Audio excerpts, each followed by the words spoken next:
के ठीक 9 बज रहे थे और उस पुराने सुनसान गांव भीमरपुर में अचानक किसी ने आवाज लगाई, गोलगप्पे ले लो, खट्टे मीठे गोलगप्पे। ये आवाज इस गांव में पिछले 20 सालों से कभी नहीं सुनी गई थी। गांव के लोग कहते थे, रात में अगर कोई खाने पीने की चीज बेचने आए तो वो इंसान नहीं होता। और उस रात ये बात सच होने वाली थी। भीमरपुर चारों तरफ जंगल से घिरा हुआ मिट्टी के घरों वाला एक पुराना गांव, जहां सूरज ढलते ही दरवाजे बंद हो जाते थे। इन सब की जिंदगी सामान्य चल रही थी, लेकिन उस रात के बाद सब कुछ बदल गया। रात गहराने लगी थी, ठंडी हवा पेड़ों के बीच सरसराने लगी। गोलगप्पे ले लो। थोड़ा डरते हुए उसने आवाज लगाई, अबे इस टाइम कौन गोलगप्पे बेच रहा है? कौन है बे? अंधेरे से एक औरत बाहर आई, लाल साड़ी, खुले लंबे बाल, हाथ में ठेला, जिस पर गोलगप्पों का रखा था। उसका चेहरा आधा अंधेरे में था। वो धीरे से बोली, गोलगप्पे खाओगे बाबू? गोपी को अजीब लगा, लेकिन लालच भी हुआ। अरे कितने के हैं? बस एक बार खा लो, कीमत बाद में बताऊंगी। गोपी हंस पड़ा। अरे वाह, फ्री के गोलगप्पे। वो बैठ गया और खाने लगा। पहला गोलगप्पा खाते ही उसका चेहरा बदल गया। वाह, क्या स्वाद है। लेकिन जैसे ही उसने दूसरा गोलगप्पा मुंह में डाला, उसकी आंखें फैल गईं। औरत मुस्कुराई, उसकी आंखें अचानक सफेद हो गईं। भूख लगी थी ना? हाँ? खा लो। गोपी चीख पड़ा, लेकिन उसकी आवाज गले में ही अटक गई। अगले ही पल वो जमीन पर गिर पड़ा। अगली सुबह गोपी की लाश मिली। उसका चेहरा डर से जम चुका था और मुंह में मिट्टी भरी हुई थी। गांव में डर फैल गया। रघुनाथ, बंसीलाल और सरिता इकट्ठा हुए।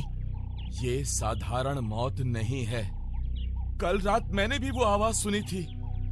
गोलगप्पे वाली। तीनों चुप हो गए। वो दयाशंकर के पास गए। दयाशंकर ने सब सुना, फिर आंखें बंद करके बोला, ये कोई आम आत्मा नहीं है, ये बदला लेने आई है। कौन है वो? 20 साल पहले इसी गांव में एक औरत थी, नाम था कमला। कमला एक गरीब औरत जो गांव में गोलगप्पे बेचकर अपना गुजारा करती थी। लोग उसके गोलगप्पे बहुत पसंद करते थे, लेकिन गांव के कुछ लोगों ने उस पर झूठा आरोप लगा दिया कि वो खाने में गंदगी मिलाती है। असल में ये सब बंसीलाल के बाप और रघुनाथ के चाचा की चाल थी। वे खुद गोलगप्पे का धंधा शुरू करना चाहते थे। गांव वालों ने बिना सच्चाई जाने कमला को पीटा और उसे गांव से निकाल दिया।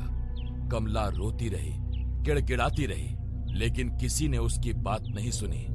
आखिर में वो उसी पेड़ के नीचे जाकर मर गई, जहां आज भी रात को अजीब आवाजें आती हैं। मरते वक्त उसने कहा था, मैं वापस आऊंगी और हर उस इंसान को सजा दूंगी जिसने मेरे साथ गलत किया। पंडित की बात सुनकर सबके चेहरे उतर गए। लेकिन वो तो मर चुकी थी। कुछ दर्द मौत से भी खत्म नहीं होते। उस रात पांचों ने मिलकर उस चुड़ैल को पकड़ने का फैसला किया। वो पेड़ के पास छुपकर बैठ गए। रात के 9 बजे फिर वही आवाज गूंजी, गोलगप्पे ले लो। इस बार सबने उसे साफ देखा। वो वही औरत थी, लाल साड़ी, उल्टे पांव और चेहरा सड़ा हुआ। बंसीलाल डर के मारे कांपने लगा। ये तो कमला है। कमला धीरे धीरे उनकी तरफ बढ़ी।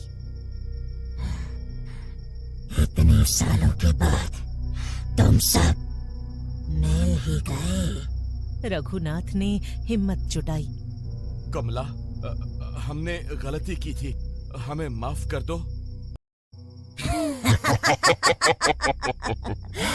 माफी?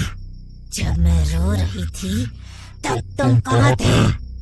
अचानक हवा तेज हो गई, पेड़ हिलने लगे। कमला ने अपना ठेला जमीन पर पटका।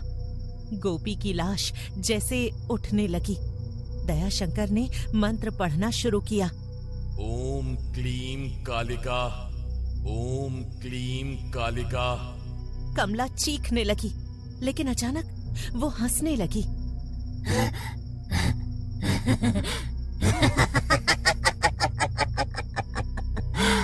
तुम्हें लगता है मैं अकेली हूँ? अचानक बंसीलाल के पीछे से एक हाथ निकला और उसे पकड़ लिया। बचाओ! लेकिन वो हाथ उसे खींचकर अंधेरे में ले गया।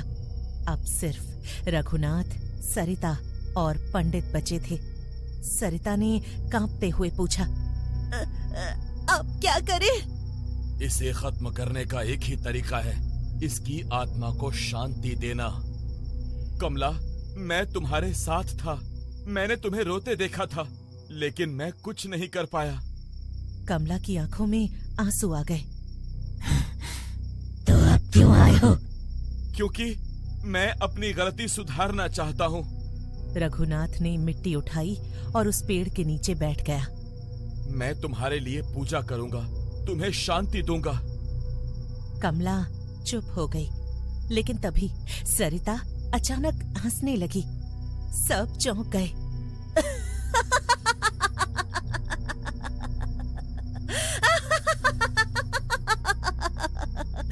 तुम सब बेवकूफ हो।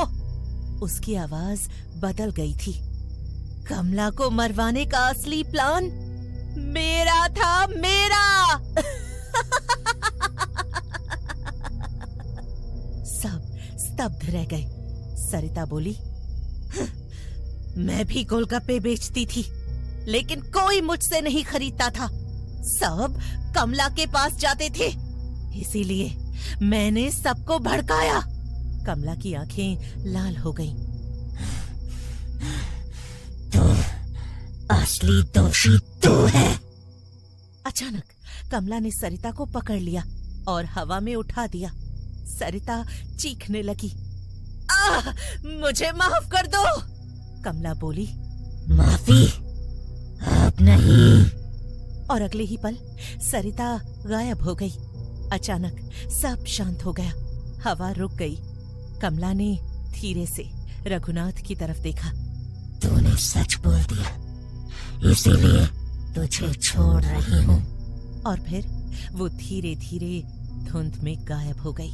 अगली सुबह गांव में सिर्फ रघुनाथ और पंडित बचे थे, बाकी सब गायब। लेकिन कहानी यहीं खत्म नहीं हुई। कुछ दिनों के बाद पास के गांव में फिर वही आवाज गूंजी, गोलगप्पे ले लो। और इस बार ठेले के पास दो और औरतें खड़ी थीं, एक कमला और दूसरी सरिता। दोनों मुस्कुरा रही थीं। अब वो सिर्फ बदला नहीं ले रही थीं, बल्कि अपने जैसे और लोगों को अपने साथ जोड़ रही थीं।